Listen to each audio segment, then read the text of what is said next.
Trading with Murari में आपका स्वागत है। आज मैं 5 स्टॉक के बारे में बात करने वाला हूं जो कि स्टॉक 50 रुपए और 100 रुपए के बीच में ट्रेड करते हुए दिखाई दे रहा है। ये पांचों स्टॉक एक ऐसा स्टॉक है, अगर आप लॉन्ग टर्म विजन रखते हैं तो ये शेयर आपको अच्छा खासा रिटर्न बनाकर दे सकता है।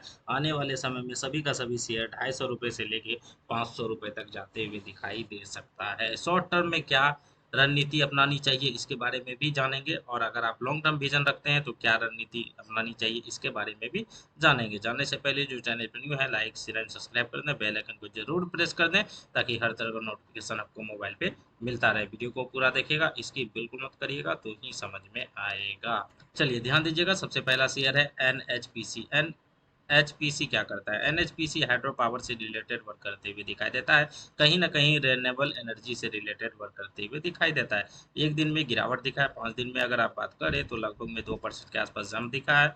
वहीं महीने भर से बात करें तो लगभग में 0.3% के आसपास जो है जंप दिखा है। उसके अलावा अगर आप 6 महीने का बात करिएगा तो लगभग में 8 साढ़े 8% के आसपास जंप दिखा है। अगर साल भर का बात करें तो साल भर से शेयर में 35% के आसपास जंप दिखा है, जो कि ठीक ठाक एक अच्छा खासा औसतन जो है रिटर्न बनाकर दिया है। यहाँ से अब हमें क्या करना चाहिए, ध्यान दीजिएगा। अब आपको छोटा सा आपको मैनेज करना होगा। यहाँ पे देखिएगा आपको जो है, चलिए जो शॉर्ट टर्म के लिए टारगेट रखना चाहते हैं तो उसे मैं बता दूं। ये शेयर 45 रुपए के ऊपर अगर क्लोजिंग देता है तो आप इस शेयर के लिए जा सकते हैं, और उसमें जो आपका स्टॉप लॉस रहेगा वो 42 रुपए के आसपास रहने वाला है। अगर आप विजन लॉन्ग टर्म के लिए रखते हैं, 2 साल या फिर 2 साल से ज़्यादा के लिए अगर आप विजन रख रहे हैं तो ईजिली आप लेके चलिए। इसमें कतई भी दिक्कत का बात नहीं है। इस साल के अंत तक में मेरे हिसाब से ये शेयर आपको 80 रुपए तक का टारगेट दिखा सकता है।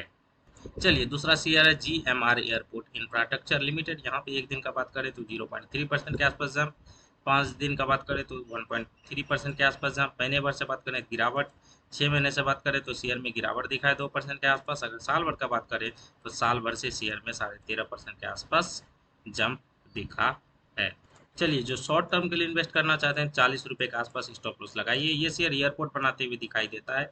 इसके अलावा इंफ्रास्ट्रक्चर से रिलेटेड वर्क करते हुए दिखाई देता है। 2023-24 का अगर कॉन्ट्रैक्ट का बात करें तो 50 नए एयरपोर्ट पोर्ट जो है भारत में बनाते हुए दिखाई देगा। तो इसका देखो धीरे धीरे असर भी आपको दिखाई देते हुए दिखाई दे रहा है। यहाँ पे देखेंगे 40 रुपए के आसपास स्टॉप लॉस लगा के चलिए। अगर आप शॉर्ट टर्म विजन रखते हैं तो, और 46 रुपए का आप टारगेट लेके चल सकते हैं। अगर आपको लॉन्ग टर्म के लिए इन्वेस्ट करना चाहते हैं तो देखिएगा साल के अंत में ये टारगेट आपको 80 रुपए तक दिखाएगा।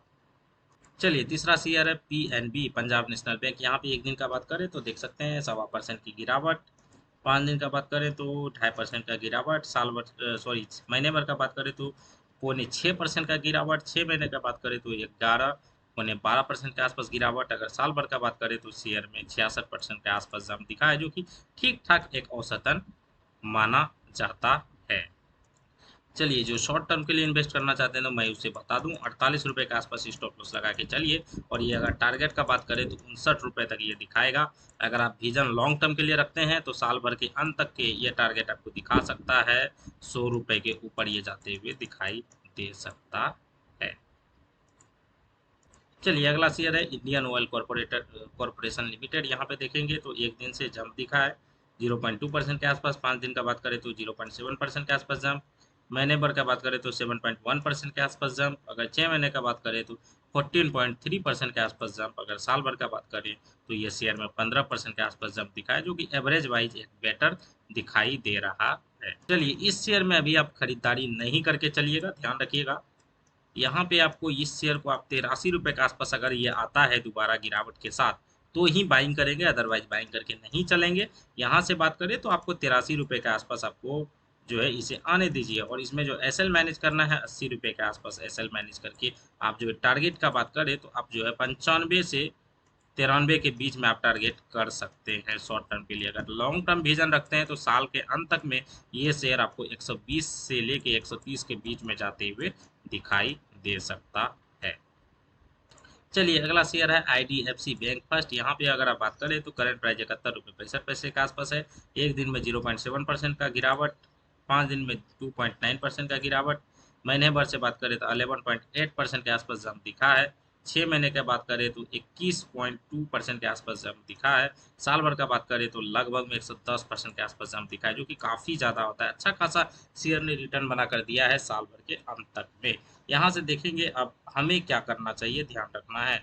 देखिएगा, जो लोग इन्वेस्ट करना चाहते हैं लॉन्ग टर्म के लिए, इसमें भी आपको इंतज़ार करना होगा। ये जो आपका इंतज़ार रहने वाला है 66 रुपये के आसपास, अगर ये आता है तो ही हम बाइंग करके चलेंगे। चाहे शॉर्ट टर्म के लिए हो या लॉन्ग टर्म के लिए हो, 66 रुपये में हम इसे बाइंग करेंगे। और यहाँ से अगर आप बात करें तो स्टॉप लॉस तब आपको जो है 64 रुपये के आसपास लेके चलना चाहिए। और ये जो अगर आप शॉर्ट टर्म के लिए इन्वेस्ट करना चाहते हैं तो आप 73 रुपये के आसपास जा सकते हैं। अगर आप लॉन्ग टर्म के लिए इन्वेस्ट करना चाहते हैं तो आपका जो है कि साल के अंत तक में ये आपको 120 प्लस जाते हुए दिखाई देगा। ध्यान से सुनिएगा, एक बार मैं फिर रिपीट कर देता हूँ। ये शेयर 66 रुपये के आसपास अगर आता है तो आप बाइंग करके चलिएगा। और एसएल का बात करें तो एसएल आपको लगाना है कितना का, एसएल लगाना है 64 रुपीज़ के आसपास। अगर आप शॉर्ट टर्म के लिए इन्वेस्ट करना चाहते हैं तो 73 का टारगेट। अगर आप लॉन्ग टर्म के लिए इन्वेस्ट करना चाहते हैं तो साल के अंत तक में 120 प्लस जाते हुए दिखाई देगा। वीडियो कैसा लगा कमेंट करके ज़रूर बताइएगा। ये पाँचों का पाँचों एक ऐसा शेयर है जो कि आपको 50 से 100 रुपए के बीच में ट्रेड करते हुए दिखाई दे रहा है। अगर आपने 2 से 5 साल होल्ड कर लिया तो ये पाँचों का पाँचों शेयर आपको जो है कि 250 से लेके 500 ये जाते हुए दिखाई दे सकता है। वीडियो कैसा लगा कमेंट करके ज़रूर बताइएगा। Bye bye, take care, have a nice day.